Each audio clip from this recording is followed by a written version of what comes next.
요새 네. 경제 위기 네. 이 정말 많이 나오잖아요. 네. 그래서 또 위기 때는 네. 투자 말고 현금을 보여야 된다. 그러면 큰 기회를 만난다. 아, 이런 얘기 들어보시잖아요.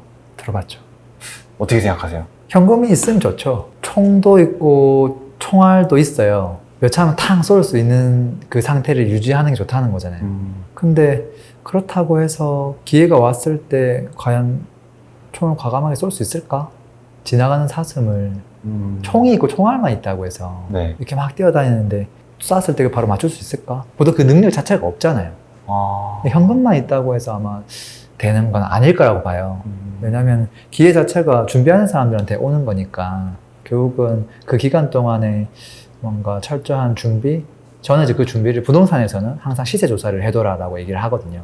네. 예를 들어서 시세 조사를 하고 모니터링을 계속 하잖아요. 네. 근데 내 앞에 사슴이 탁 온 거야. 아. 근데 네. 내가 생각했던 그 정도의 사이즈의 사슴이었어요. 네. 너무 가까이 있어. 나를 뻔히 쳐다봐. 네. 웃어, 실실. 네. 안 쏠 거라고 생각을 하고. 아. 이거를 내가 써야 되나 말아야 되나? 총알을 이걸 소진할까 말까 고민을 하는 거잖아요. 내가 원했던 그 수준이라고 하면 쏠 수 있잖아요. 저는 최근에 쐈거든요. 아. 이걸 근데 이제 무턱대고 보면은, 아, 기다리면 더 큰 사슴이 올 거야. 아, 사슴 여러 마리가 올 거야. 네. 그때 그냥 아무 때나 쏘면 이게 뭐 다 맞지 않을까. 이제 뭐 그런 생각을 하겠죠. 네. 근데 그런 순간에 또 왔을 때 또 무슨 생각이 들겠어요? 더 기다리면 더 큰 사슴이 올 것 같은데? 막 나중에 곰이 올 것 같은데? 뭐 그런 생각을 할 거 아니에요. 근데 그러다 보면 이걸 언제 쏠 수 있을까? 근데 얼마 전에 한 발 쏘셨다고 했잖아요. 네, 네. 근데 그거는 이제 랭구님이 또 현금이 네, 네. 아무래도 좀 있으시니까 아, 경제 위기가 와도 네, 네. 또 살 것도 돈이 마련돼 있고 대응이 되니까 네, 좀 사신 것 같은데 네, 네. 보통 사람들은 어떻게 하는 게 네. 좋을까요? 일단은 아무래도 보수적으로 접근하는 건 필요하죠. 저도 보수적으로 접근을 하는 거거든요. 이제 그랬을 때 이제 전략을 수정을 하는 거예요. 하락을 하면 안 되는 거거든요. 제일 중요한 게 지금 이제 하락할 수 있는 여지가 높다고 얘기하고 경제가 위기니까 이제 그랬을 때 무조건 이기는 싸움을 해야 되죠. 무조건 이기는 싸움 중에 하나는 뭐냐면 시세 차익형보다는 수익형을 하는 거예요. 예를 들어 수익형인데 뭐 조그만 지산이 하나 있다고 보자고요. 요즘 지산이 한 뭐 5억짜리도 있고 10억짜리도 있고 되게 다양해요. 그럼 한 10억 정도 하면 월세가 한 420만 정도 나와요. 그럼 딱 5% 수익률이에요. 자, 그랬을 때 내 현금 10억을 갖고 있는 게 좋을까? 대출 없이 이거를 진행하는 게 좋을까? 만약에 조사를 해봤는데 이 물건의 공실률이 제로예요.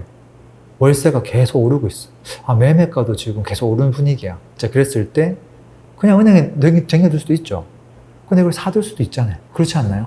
그러니까 내가 너무 사서 기다리고 제발 올라라, 떨어지면 안 된다, 그런 종목이 아니라 이길 수밖에 없는 종목, 뭐 안전마진이 확실하다거나 아니면 내가 원하는 월세 수익률이 확실히 나온다거나 그런 요소를 공략하면 되지 않을까 하는 게 제 생각이죠. 결론은 경제 위기가 있더라도 네. 내가 감당 가능한 선에서 기회가 있다면 쏴야 된다. 너무 무턱대고 아무거나 쏘면 안 되죠.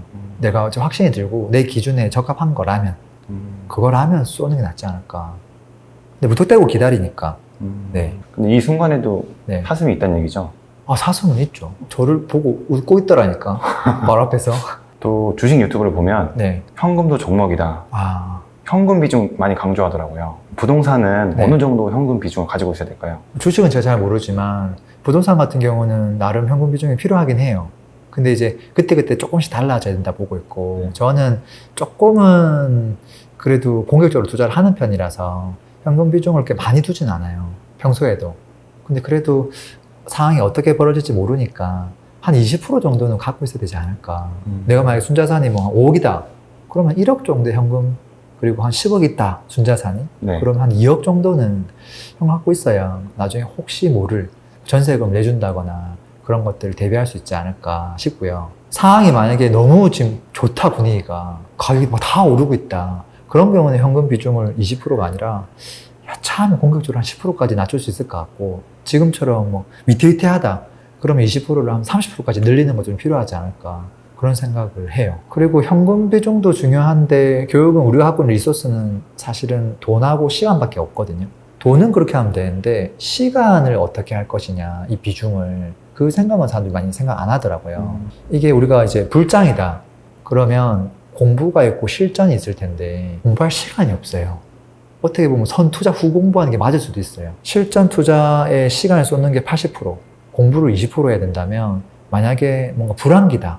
그러면 제 생각엔 이게 역전돼야 되지 않을까. 그러면 실전 투자를 위해서 20%, 나머지 공부 준비하는 시간이 80% 정도 쏟아야 되지 않을까.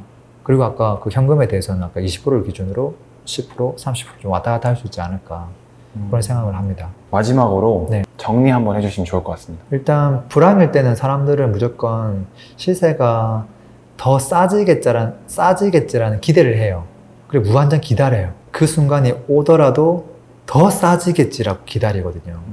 그래서 막상 좋은 기회가 다 지나가도록 못 잡는 것 같아요. 바닥까지 왔다가 거기서 요만큼만 오르면 옛날 가격이 생각나서 못 들어가요. 분명히 내가 옛날에는 이 정도 가격이면 그래 사야지. 아파트가 여기 입지가 이 정도 가격이면 나 정말 만족하는 가격이야. 3억만 샀으면 좋겠는데 정말 3억이 내려가는 일이 발생해도 더 갈 거야, 더 갈 거야. 그러면서 못 사는 거거든요. 그래서 일단 무한정 내려갈 수는 없잖아요. 그러니까 절대적인 내가 만족할 수 있는 기준, 그것들을 좀 정하고, 그리고 이제 곰곰이 생각해보면 지금 부자가 된 사람들은 매 순간 시장에 참여한 사람들이에요. 그냥 시장을 떠난 사람들은 아니거든요.